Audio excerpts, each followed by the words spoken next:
할렐루야. 오늘도 진리의 말씀과 그리스도의 사랑으로 충만해지시길 축복합니다. 사랑의 하나님 아버지, 주님의 말씀으로 교훈하사 우리의 영혼을 일깨워 주소서. 예수님의 이름으로 기도드립니다. 아멘. 민수기 8장 23절부터 26절까지의 본문으로 하나님의 말씀을 전하겠습니다. 여호와께서 또 모세에게 말씀하여 이르시되 레위인은 이같이 할지니 곧 25세 이상으로는 회막에 들어가서 복무하고 봉사할 것이요 50세부터는 그 일을 쉬어 봉사하지 아니할 것이나 그의 형제와 함께 회막에서 돕는 직무를 지킬 것이요 일하지 아니할 것이라. 너는 레위인의 직무에 대하여 이같이 할지니라. 아멘. 회막에서 복무하는 레위인 나이의 범위는 일반 노동자의 복무 기간보다 더 좁습니다. 레위기 27장 3절에 따르면 일반적으로 20세부터 60세까지 일합니다.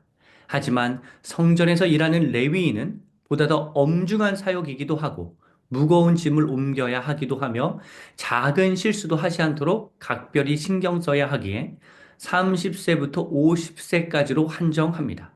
민수기 4장 3절에는 30세부터 50세까지로 나오나 오늘 본문에는 25세부터 시작한다고 나오는데 그 까닭은 견습 기간 5년을 거친 후에 30세부터 성전 봉사를 하게 되었다는 의미로 볼 수 있습니다. 아마 처음에는 30세부터 했을 수 있습니다. 그런데 하다 보니 실수가 계속 발생하는 겁니다. 부족함이 생기는 겁니다. 하나님께 큰 결례가 되는 일이 계속 발생하니 5년 일찍 받아서 수습 기간을 충분히 거친 후에 성전 봉사를 하도록 했을 것입니다. 이를 문자적으로 받아들여 모든 수습 기간은 5년이 되어야 한다고 주장해서는 안 되겠죠, 당연히. 기한은 업무에 따라서 다를 수 있습니다. 우리는 이 말씀에서 본질적인 교훈을 얻어야 하는데 충분한 훈련 기간이 없으면 훈련되지 않은 리더 혹은 구성원이 있다면 그 사람으로 인해 공동체가 어려워진다, 힘들어진다라는 교훈을 우리는 얻을 수 있습니다. 문자적으로 성경을 이해해서 또 성경처럼 나이를 30세로 정해서 우리 모두 30세부터 교회 봉사를 해야 한다고 주장해서는 당연히 안 되겠죠. 여러분 실제로 30세도 안 되었는데 잘 준비된 사람이 있고 40세가 넘었는데도 기본이 안 되어 있는 사람도 있습니다. 산술적인 나이가 중요하지 않고 얼마나 훈련을 잘 받았는지가 중요하죠. 훈련의 과정이 충실하지 않은 상태에서 리더십이 되거나 높은 자리에 올랐을 때 그 공동체는 어려워집니다. 그러하기에 이스라엘에서 리더의 역할을 하는 레위인에게 충분한 훈련 기간이 필요했던 것입니다. 앞에서 설명해 드렸듯이 나이가 많다고 해서 잘 훈련된 건 아닙니다. 훈련 기간이 길었다고 해서 잘 훈련된 것도 아닙니다. 하나님의 훈련의 커리큘럼을 각자의 특성에 따라 적절한 기간 동안에 잘 소화해야 하는 것입니다. 영성, 인품, 사회성, 지성, 체력 등을 잘 겸비해야 합니다. 잘 준비된 상태에서 어떠한 일을 맡아야지만 원만하게 모든 일이 잘 진행되고 흘러갑니다. 50세가 넘어 성전 봉사에서 은퇴한 레위인에 관해서 주목해야 할 표현은 일하지 아니할 것이라가 아니라 돕는 직무를 지킬 것이오입니다. 소위 꼰대 문화, 즉 지혜롭지 못한 어르신들로 인해서 지혜롭게 도와주시는 시니어들의 강점까지 사라져버리게 되는 안타까운 현실에 우리는 살고 있습니다.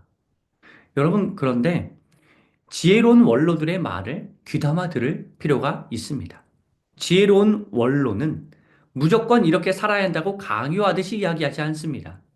삶의 지혜가 녹아있는 여러 가능성과 생각할 거리를 던져줘서 젊은이가 지혜롭게 잘 선택할 수 있도록 보조대로서의 선을 잘 지키면서 도움을 줍니다. 그러하기에 이어령 선생님의 강의에 젊은이들이 몰리고 100세가 넘는 철학자 김영석 선생님의 강의에 사람들이 귀를 기울이게 되는 것이겠죠. 피터 드러커의 유명한 일화가 있습니다. 90이 넘었을 시점 신작을 발표하면서 그 신작을 발표하는 자리에서 기자가 물었습니다. 선생님, 지금까지 수많은 베스트셀러를 남겼는데 그중 최고의 작품은 무엇인가요? 첫 작품이라든지 가장 많이 팔린 작품을 말할 줄 알았는데 드러커는 이렇게 말했습니다. 제 인생 최고의 작품은 다음에 쓸 작품입니다. 여러분, 계속해서 새로운 분야에 도전하는, 새로운 일에 도전하는 시니어는 교만할 수가 없고, 현 시대의 상황도 파악하고 있으며, 젊은이들이 직면하고 있는 세계가 어떠한지도 알기에 젊은이들에게 통찰을 안겨주는 그러한 조언을 해주십니다. 사족을 붙이자면 늙은 권위주의자만 문제가 아니라 젊은 권위주의자도 있다는 점을 함께 알아야겠죠. 이러한 모습은 나이를 불문하고 나타납니다. 상대방의 상황과 처지를 충분히 생각하지 않으면, 역지사지의 마음이 없으면 어느새 나도 모르게 소통이 부족한 고지식하고 융통성 없는 사람이 되어가는 것입니다. 이를 우리는 조심해야 하고, 우리는 그렇게 조금 권위주의적인 사람을 만났다 하더라도 내가 도움을 얻을 수 있는 사람이 분명히 있다는 사실을 꼭 기억해야 합니다.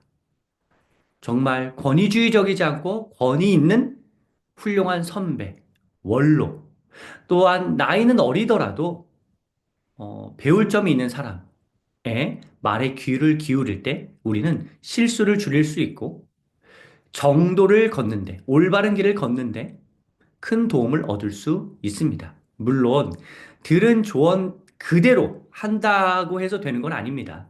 들은 조언에 착안하여 나의 상황에 맞게 때로는 바꿔서 적용할 때 더 유용할 수 있습니다. 그런데 그러한 적용을 하려면 일단 내게 그러한 좋은 자극을 주는 나의 행동을 촉발시키는 선생님의 조언이 기본적으로는 필요하겠죠. 공동체가 건강해지려면 신구의 조화가 잘 이루어져야 합니다. 새로운 사람들은 계속 유입되어야 하고 시니어들은 겸손하게 곁에서 함께해 주어야 합니다. 아마 레위인 문화가 그렇게 건강하게 형성되기를 하나님께서는 바라셔서 오늘 본문과 같은 말씀을 모세에게 주셨을 것입니다. 여러분, 사랑하는 성도 여러분, 우리 공동체는 충분한 훈련 기간을 거친 후에 어느 자리에 오르도록 이렇게 되어 있나요? 신구의 조화가 잘 이루어지고 있나요? 우리 공동체의 강점과 약점을 한번 생각해 보시고 나는 공동체의 구성원으로서 어떻게 행동해야 할지를 한번 고민해 보시면 좋겠습니다. 아울러 나는 하나님의 훈련 과정에 따라 여러 측면을 견실하게 잘 겸비하고 있는지, 어떠한 점이 부족한지도 한번 생각해 보시기를 하나님께서는 원하십니다. 기도하겠습니다. 하나님 아버지, 잘 훈련되어서 공동체에 기여하는 모습으로 주님 우리를 사용하여 주시고 우리 공동체가 아름답게 주님 안에서 형성되어질 수 있도록 함께하여 주소서. 예수님의 이름으로 기도드립니다. 아멘.